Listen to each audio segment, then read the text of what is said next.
Mission Impossible Final Reckoning. Is this the end of Ethan Hunt? No, probably not. Probably not.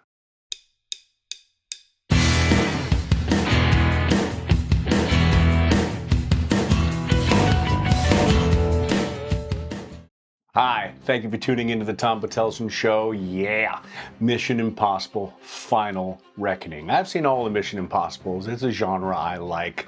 I love a good spy movie. I love a good James Bondy style thing. And Mission Impossible comes all the way back from 1966. Mission Impossible was a television series from 1966. It ran for 7 seasons. And for those of you who are wondering, 1966 is the first year for Star Trek. It's the first year for Batman, Dark Shadows, and Mission Impossible. That's a heck of a year to be a geek, to be a nerd like that, to love some nerdy television. And no, in case you were wondering, I was not alive. Then Mission Impossible had a reboot in 1988 for 2 seasons, which ran for mixed reviews, but I always loved it as a kid, mainly for the theme by Lalo Schifrin, who wrote the theme song, which is going to get blocked if I record it. So it sounds like this: dun dun dun dun dun dun dun na na na na na na. You already know it. Everybody knows it. The Mission Impossible theme. It is one of those. It can hold a franchise together. A theme song so good. But Mission Impossible #1 was released in 1996, directed by Brian De Palma, who you know from Scarface and The Untouchables, most notably. Like I said, I like the franchise. It's a good one. It's fun. And my favorite of them all is still the first one. The first one is my favorite. It's the one that it has, I mean, they're all action-packed anyways, but it's the one that also has the most espionage-style elements, rather than I'm watching superheroes fly through the air on a trapeze, which is what a lot of these movies are. They turn into James Bond and Jason Bourne and John Wick doing these spectacular stunts, but what is the story? Mission Impossible 1 is my favorite story, and I'm alone on this because these are the rankings of the Mission Impossibles according to Rotten Tomatoes, and really? I mean, really? They put it second, and I don't get that. I don't get that. I'm alone, as it turns out. But even, I'm just alone about that. But still, so Mission Impossible came out in 1996, and then we get a new one about every 4 years, the release schedule.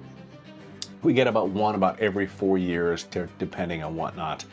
And so, yeah, the adventures of Ethan Hunt and this ragtag group of super geniuses on every single level trying to save the world from complete annihilation. So, in Final Reckoning, we are continuing the storyline left over from Dead Reckoning, which was called Dead Reckoning Part 1, and now it's just called Dead Reckoning. I don't know why they did that. Doesn't matter to me. Doesn't matter to me at all. Where everything is involving the Entity. Now, the Entity is a computer virus which has achieved sentience, so it can think for itself and decide for itself, and decided to be totally awful. And now everybody wants to control it. Every government, every individual, everyone thinks, I'll be the one who can get the Entity and be able to control it, and good luck with that. We know how that's going to realize.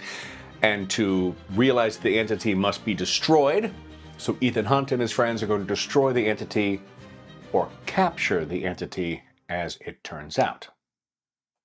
The review. It's more of the same. And I do not mean that as a dig. I do not. If you have the Mission Impossible franchise as your bread and butter franchise and what you always come back to, the last thing you want to hear is like, oh, it's different. This one's different than the last one. A little different. Now, you want it to be the same action-packed Tom Cruise flying through the air, swinging on ropes, doing whatever he needs to do. It is always good stuff. It does not let us down. We're in planes in the air, and we're in submarines, we're underwater, we're traveling around the world, and the clock is ticking with every decision. And oh my goodness, if we don't do this exact thing perfectly, we're all dead. And it happens all over the place. It keeps your heart rate up. And there is a really, really fun callback to the very first Mission Impossible, which I adore. that they did that. That was a really fun thing. You know, every now and again movies are exciting and thrilling, and every now and then they're just fun. What a fun idea that was to bring that back, but that was great. Yeah, from the first one. Oh, by the way, the callback scene is from the most famous scene in the Mission Impossible movie franchise history. Anytime you see an action movie montage, they show the scene. Tom Cruise rappelling from the ceiling at CIA headquarters and almost hitting the ground. That is in every movie montage scene. That is the signature scene from the Mission Impossible franchise.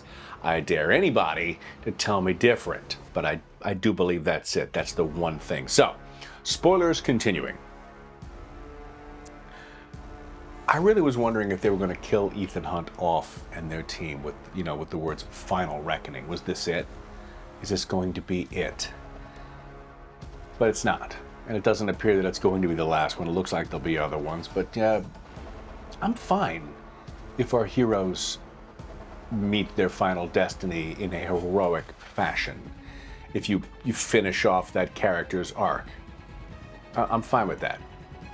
I'm also fine lately if they pass it off to another actor. If we want to see a young Ethan Hunt, just like we do James Bond, Superman, Batman, or Young Adventures, or Mission Impossible, The Second Team, or whatever, or a prequel, and go back to the 1960s and show me a young Jim Phelps, I would watch that too. I'm okay with that. I love this franchise. It's good fun.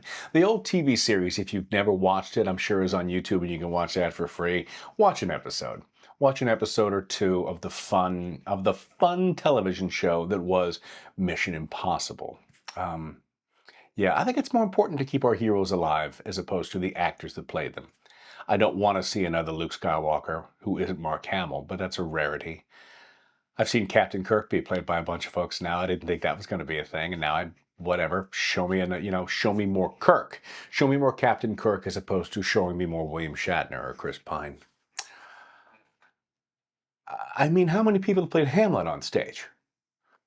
Here's another thing I've been thinking about this franchise and about franchises and reboots and retelling of old tales.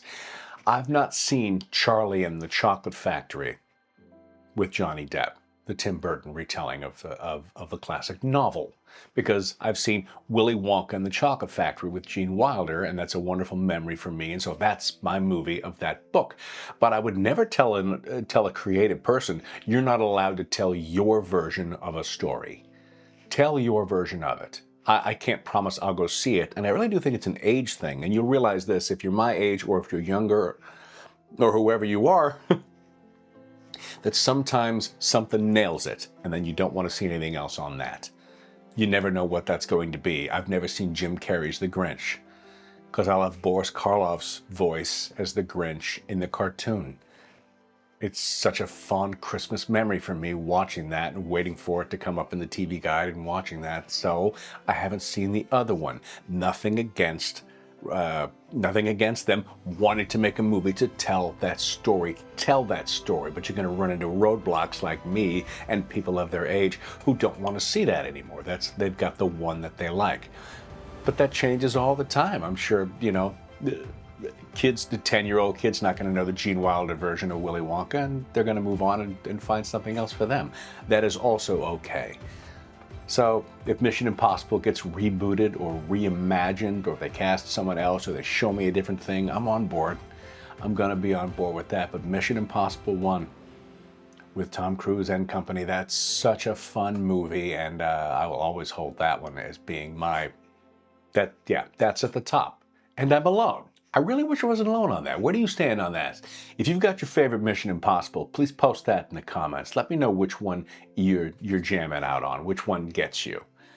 And there's no wrong answer for me. There's no, oh, not that one. That one's terrible. No, they're all good. They're all about the same. They're all about fun. Yeah, Mission Impossible Final Reckoning. Absolutely. Go see it, stream it, do whatever you have to. It's good. It's a good, fun, action-packed thrill ride. The stunts are amazing. It's completely unbelievable on so very many levels, which is what you want from your action heroes. I don't want them doing stuff that is possible. It is impossible, pun intended. That'll do it for my quick review of Mission Impossible Final Reckoning. Please go see it, and you get the chance. You will love it, honestly. Like and subscribe if you like this content, and hit that notification bell so you know when my stuff drops. It drops on Sunday. Come with me on this journey. I'm going to see today, I'm going to stream it today, Predator, Killer of Killers, which is getting all the rave reviews right now, and I can't wait to watch it. Apparently it's broken up into 3 separate stories, and the whole thing is 90 minutes. You know how I feel about 90-minute shows. Get in, get out, have fun, have a great thing. I don't need very many more 3.5-hour long epics of things. I really don't. It's just too long to be in the theater. So I'm excited about Killer of Killers, and I'll review that soon. So until I see you next time, as always, peace, love, live long and prosper. And I mean it.